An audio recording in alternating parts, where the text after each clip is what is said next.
Okay, so let's go ahead and get started.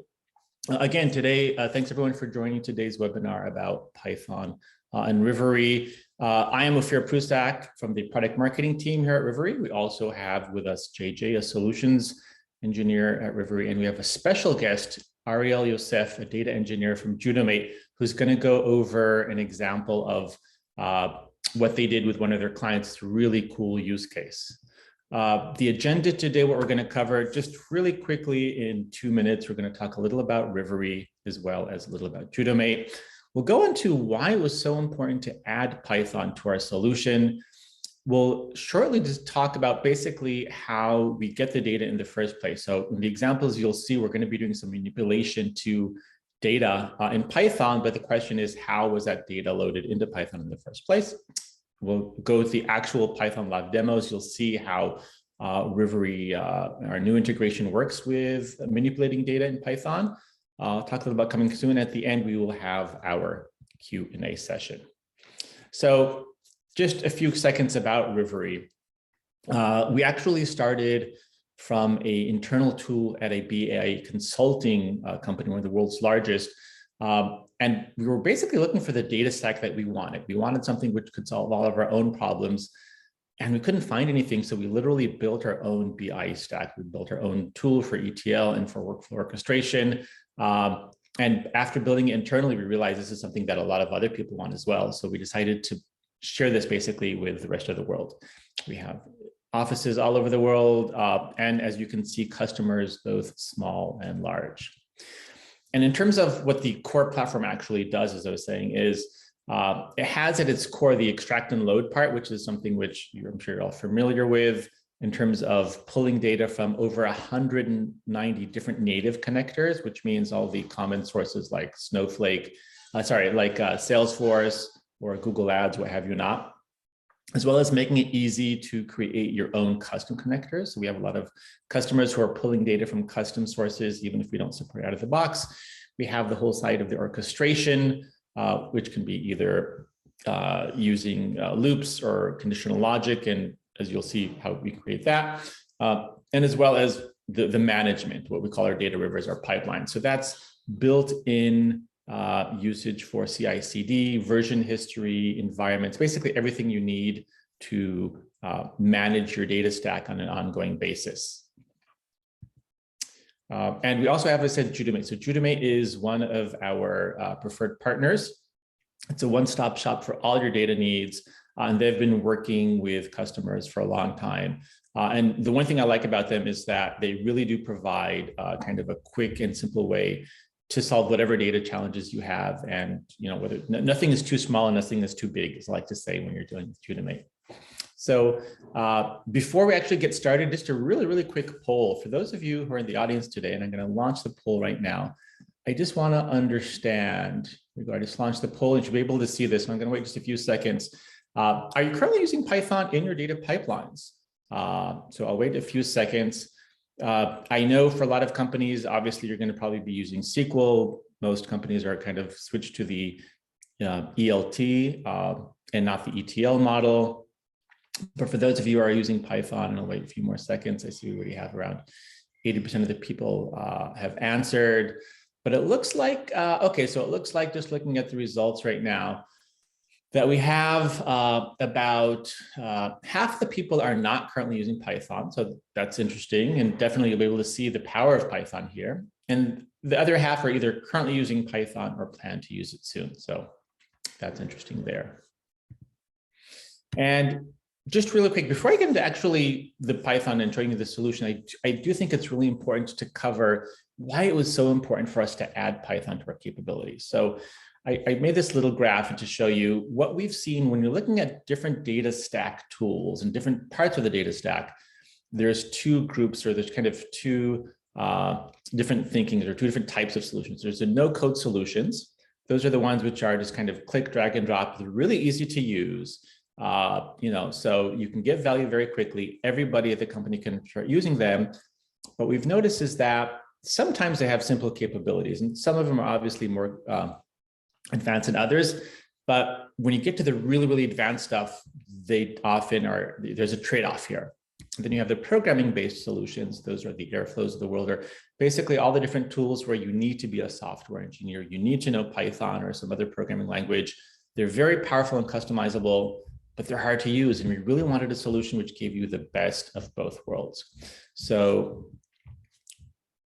what are the specific instances where you might need Python that you can't do with a no-code solution? For things like machine learning or complex data analysis, sometimes just optimizations for the processes, custom connectivity. This is very important. We have some customers who are using us to connect basically some API that there's just no way they could do with a no-code solution. It's very, very custom. And last but not least, future-proofing your data stack. One thing I've seen is that if you can't do it in Python, you probably can't do it at all. So definitely you have that, which gives us what I like to call the Rivery with Python solution, where 90% of the time you can use the no-code interface to solve your problems. It's simple to use. And then for that 10% of really more complicated solutions, or kind of more, I need something customizable, you can always start using your Python, but in a way which doesn't burden you, since you still don't need to deal with any of the quote unquote plumbing. So just a little in terms of kind of the flow of how people also are using our data stack solution. Is the first part is that data ingestion, which is basically, let's say I want to pull data from Salesforce and do some manipulations to understand who is a good lead or not lead scoring. So there's the data ingestion part, the E and the L. I'm extracting it from the source, and then I'm loading it into the data warehouse. And the second part is the transformation of the workflows. At that point, do I want to do any SQL queries on it or transformations? Do I want to do some Python stuff on it? So those are the kind of the two parts of it. And now, instead of me going on talking about the solution, let's actually see things in action. So I'm going to pass it over to JJ, our solutions engineer, who will show you how to do these things in the actual interface. So over to you, JJ. Thank you, Ophir, for that introduction. I'm really excited to show you guys how Rivery's, what we call Python as a service, works in the flow of a data stack. But just a little bit about the tool itself here, just the basic UI. We call our data pipelines rivers. They're analogous terms, and we have three different types. The first one is primarily, as Ophir mentioned, the EL piece, so the ingestion and loading into the data warehouse. This has to generally be the first step that needs to be done before you can utilize the capabilities of our logic rivers, which will allow you to take that data that's in your data warehouse and either transform it with a SQL query or import that data into a variable or a data frame, and then use a Python code block to transform that data in some way. The third type of river is our action river. This is our sort of custom connectivity endpoint for connecting to REST APIs on the web and elsewhere, and also sort of facilitates a lot of reverse ETL use cases. Kits, of course, are a combination of all three of these for many of our most popular sources, and give you an out-of-the-box capability to deploy a pre-built data model, which you have full degree of control to customize if you need to. But first, we're going to take a quick look at the first piece of the ELT workflow, which is the ingestion through the data source to target river. So before you can do any Python, any transformations, you have to get that data into your data warehouse. The way you do that is a simple interface here through our data source to target. You can see here, as Ophir mentioned, over 180 plus native sources in the platform, including many popular marketing tools, analytics software, CRM, organizational utilities, payment systems, relational databases, NoSQL stores, storage types, and real-time events with REST APIs and webhooks. Say you wanted to import your Salesforce data into, say, a data warehouse like Snowflake. Well, you would search for the connection that you want to use, Salesforce, simply go in, build this connection with the credentials, and then it's accessible from the dropdown. From here, you set the target. So here we see we support many of the most popular cloud data warehouse targets, storage types, and email destinations. Say you were to go in with Snowflake, you would do the same thing. Put in your authentication for your Snowflake account. It would show up in the dropdown. And when you go to the schemas, it would automatically load the tables that are part of your source database or data source. In this case, we're using Salesforce, so it will load all of our Salesforce tables. Ooh. Looks like our credentials are expired. So we would say select another Salesforce connection that has the correct credentials. This one should work.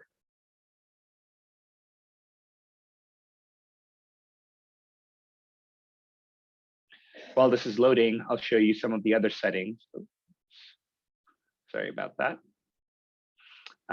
You guys get the idea. Essentially, once you have the tables, once you have your credentials set up, you will be able to see the schema of your destination, your source Salesforce account, and be able to select the tables that you want to move over. Here you have basic settings on what cadence at which you want to synchronize this data, as well as sort of different alerting systems for failures or warnings for this pipeline. But enough about the ingestion pipelines. Let's jump into the Python. So once you have your ingestion pipeline set up, you can call it from within a river step in your logic river. So the Salesforce migration, Salesforce to Snowflake. And now we have different ways we can transform this data.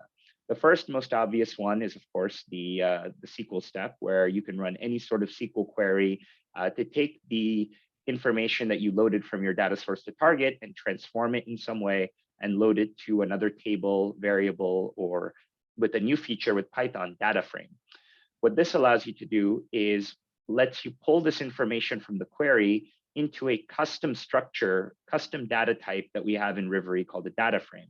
And what's cool about data frames is that it allows you to easily use any of the Panda specific functions for data frames, and also many of the popular data science libraries that work with data frames. So say you were to say, select star from my Salesforce table, you can load this information into a data frame that you select, and you can create a new one here.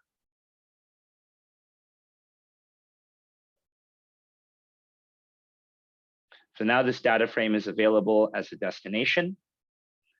And now you can import this data into a Pythonic data frame structure. Once that data frame has been imported, now we can select a Python step. And before we get into the actual code, I just want to go over some pieces of the UI here. So first one, right off the bat, you see that you can import your Python code from, say, like an IDE and have it be like a PY file that you upload to the Rivery system. You can write your Python code inline. We have some sort of basic examples that we have set up here already. You can install a custom package. So say your Python code references some, say like TensorFlow or some package that is publicly available that you would need to import in. You're able to write that package and install it as part of your virtual environment. You can see here that our basic Python implementation already comes with some of the most popular data science and request libraries, but you have full freedom to add additional ones as you see fit. Last but not least, depending on the amount of resources that you imagine that your Python script might use, you have the ability to set the resource size, and Rivery automatically does all of the plumbing required to set up that computational environment for you. So this is really the sort of the crux of the Python as a service. No need to spin up any web servers, spin up any EC2 clusters. We do all of that backend work for you so that you can focus on your code and you can focus on the data. So I'm just going to do a very, very simple example to import data from a data frame. And I'm going to actually delete this step. And what we're going to query is we're going to query a basic data frame called hello world. So I am going to run this query here, and we're going to import this into a data frame. Hello world, it's already there. And it's going to take a quick preview of what this data looks like in Snowflake. Just 3 columns, I think maybe 5 rows.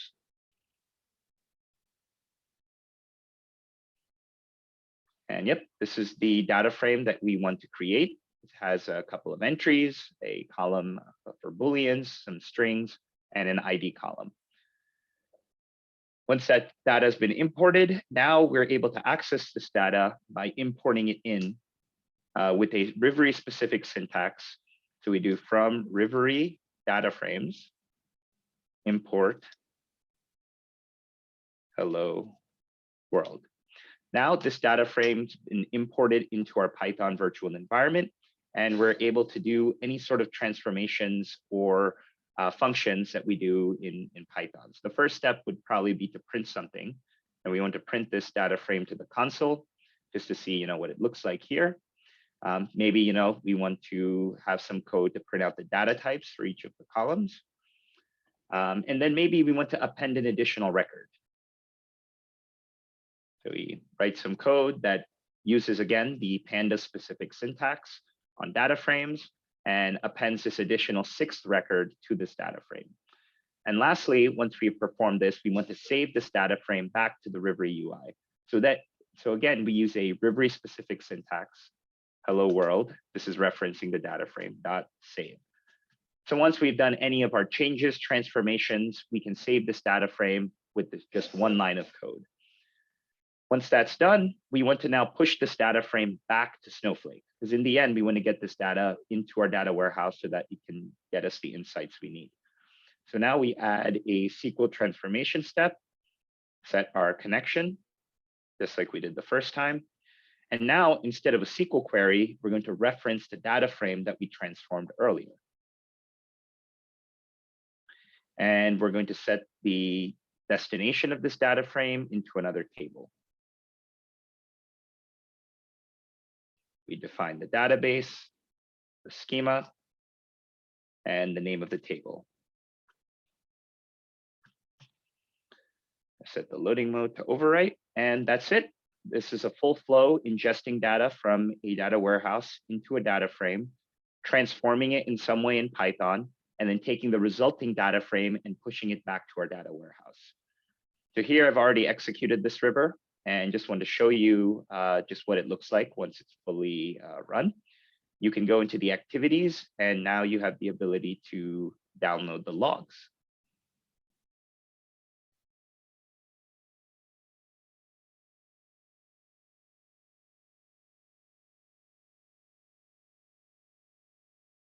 So any print statements that we have run, we see here that the data frame, once we've imported it, looks like this before we do our transformations.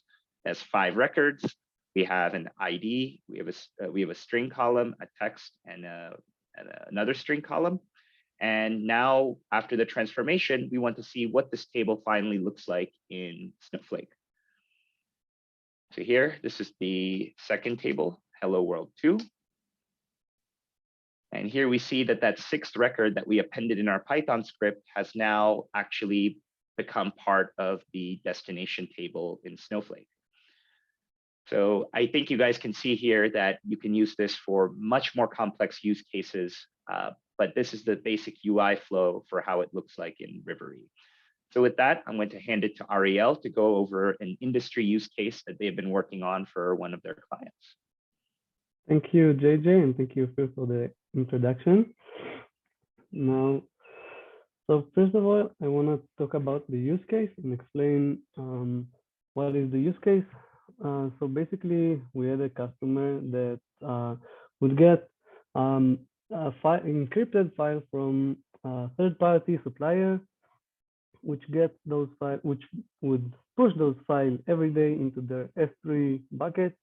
And they were encrypted, obviously. And what they would do, a user that was using those specific files for their data would go to the S3 bucket, download those files into their local computer, decrypt them, and then push the relevant data into spreadsheet. And this is how they would work.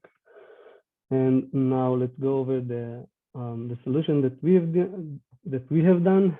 So we had the encrypted file would go to S3, and we wrote a script that just every day read those files, read them, transform them, and push the relevant data into Snowflake. So we'll go over to the Rivery.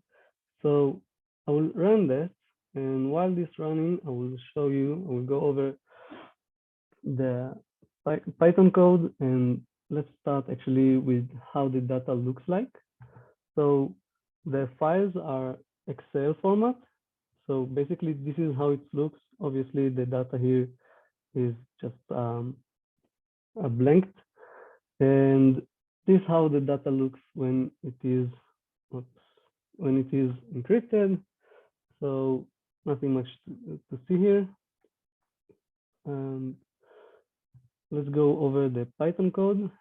So what I used, I installed 3 additional packages. Boto is for AWS.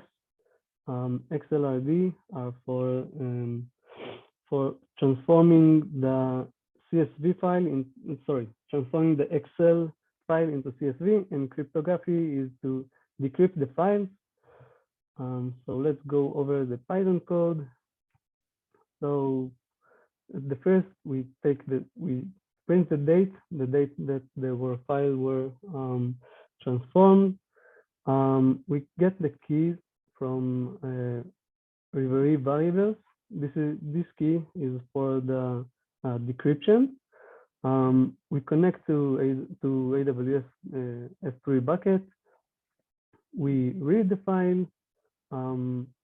We load it into our memory. We then decrypt the file, and then we kind of make a small transformation of the Excel into CSV. Then we push it into the Panda data frame over here. We add the date as a column. We remove unrelevant column here. We change the column data type into CSV, and then eventually we save it into Rivery data frame. And then what we do is we push back this data frame. We use the data frame data table, and then we push it back into Snowflake data frame. Now we'll look at Snowflake. So this is eventually how the data look in Snowflake table. So yeah, back to you, Ophir. Thanks a lot, Ariel. Okay, so I do want to actually share really quick here, and I'm going to share my screen in a second because I personally hate it when you give a live demo. Let me share my screen just 1 second. I hate it when you give a live demo and something doesn't work, because it happens to all of us, I will be honest. But I did want to show the whole Salesforce thing. So here, one of the things that JJ didn't show is when you pick a specific connection, you can actually test it. So this is the original one that we tried. And as JJ had mentioned, the credentials had expired. So it's actually pretty good to even test the connection. There's an issue.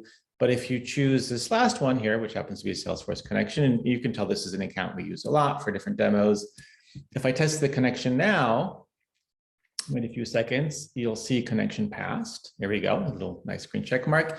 And the target, again, Snowflake is beforehand. I can also test the connection just to make sure that my connection to the target is working. And if the source and target are working fine, when I go now to the schema, now I can see all these source tables. So the cool thing about the whole way that Rivery works is you don't need to define anything. You don't need to tell it what we're pulling from the API. You don't need to tell it the SQL or to know the endpoints.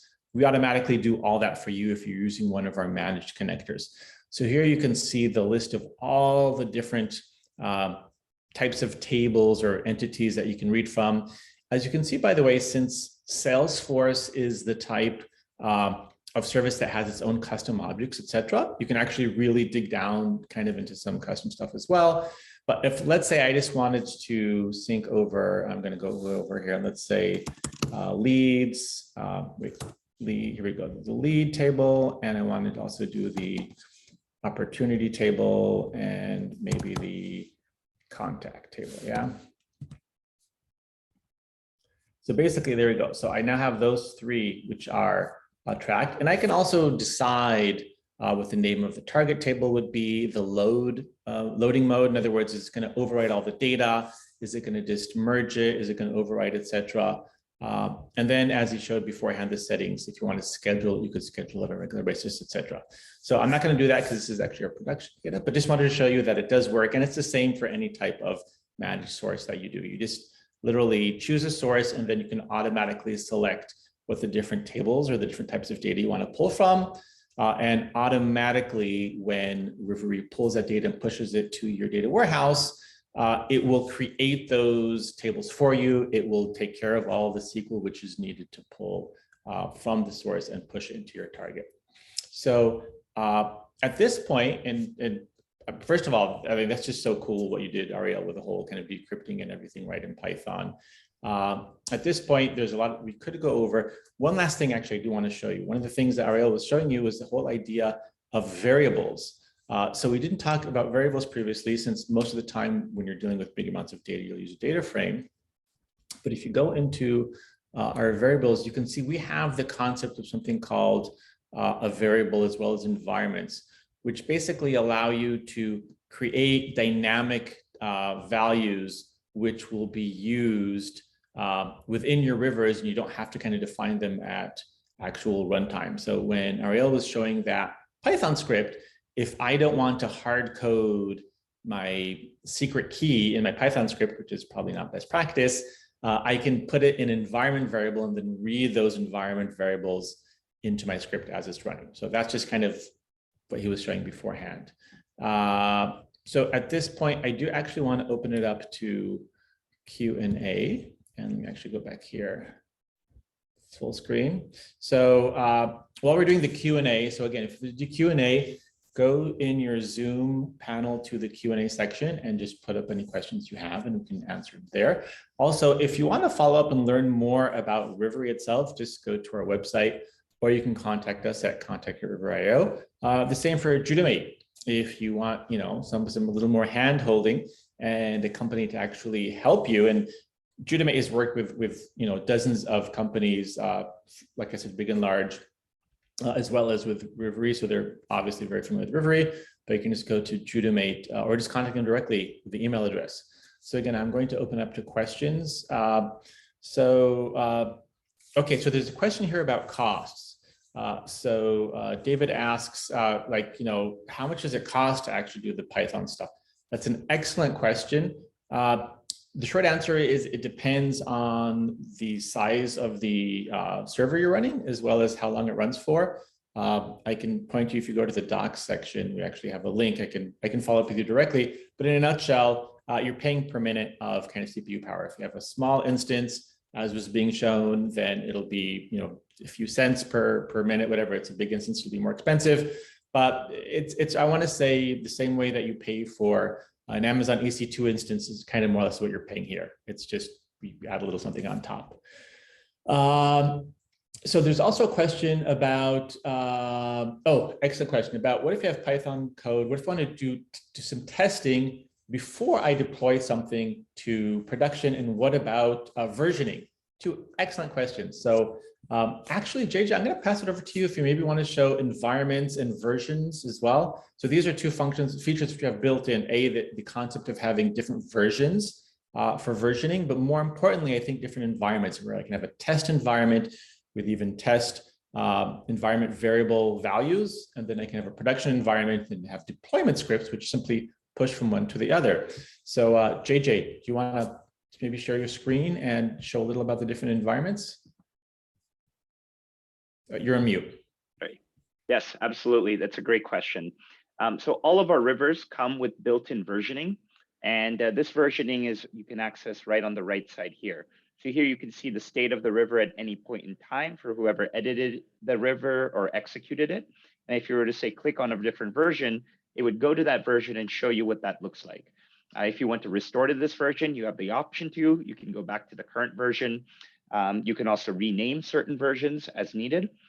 In regards to sort of DevOps best practices, our environments feature makes it very, very easy to take pipelines, say, in one environment, and once they're been tested, verified, move them into another. And the way we implement this is through what we call deployment packages. So if you were to click a deployment package, you give it a name, you can choose your source environment and set your target.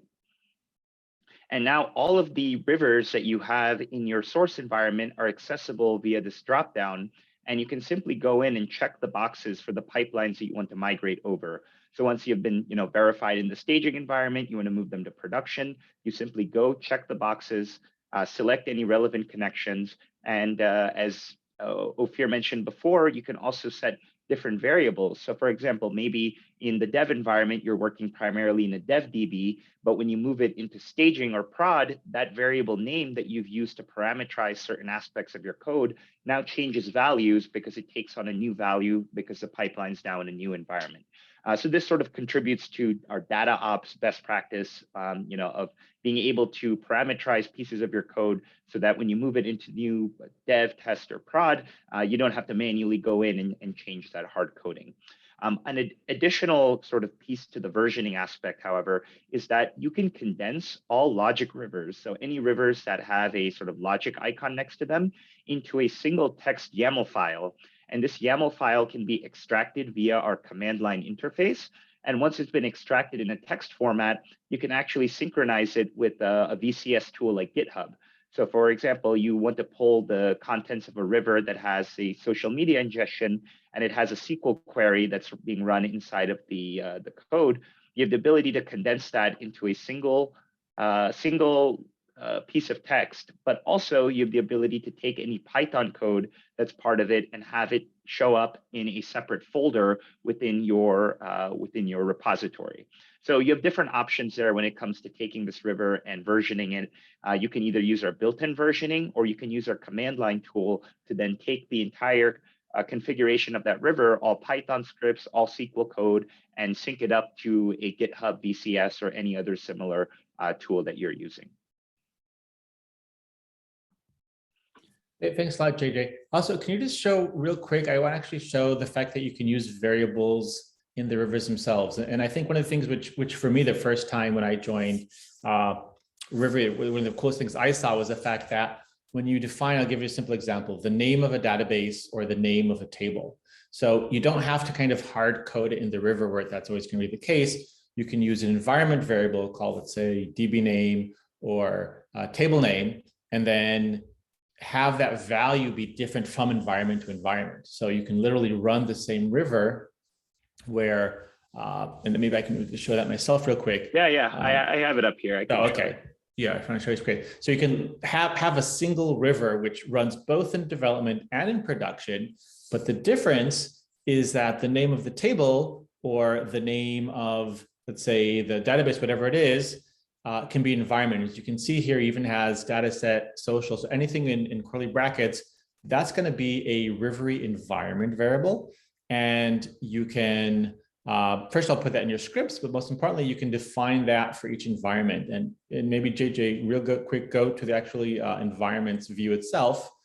And here you can see where it says variables. Here you can see, we don't have anything here, which we don't want to share, but here you can see for each environment, these should be the names or the actual constant values for that environment variable. So that allows you, like I said, to have a different name of a database or a table, whatever it is. Awesome. Okay, excellent questions. That was from Barry. So the next question is, do we have automatic tests over the Python code? What about unit tests, whether it even compiles? That's, again, an excellent question. How do we do unit testing? How do we do testing in general when it comes to Python code? I'm going to actually pass that over to you, JJ, as well. If you could address the whole idea of debugging and testing for their Python code. Yeah, absolutely. As any sort of software developer knows, building the Python code's one step, getting it to actually work perfectly in the context that you're using it for is another. And debugging and testing is very important.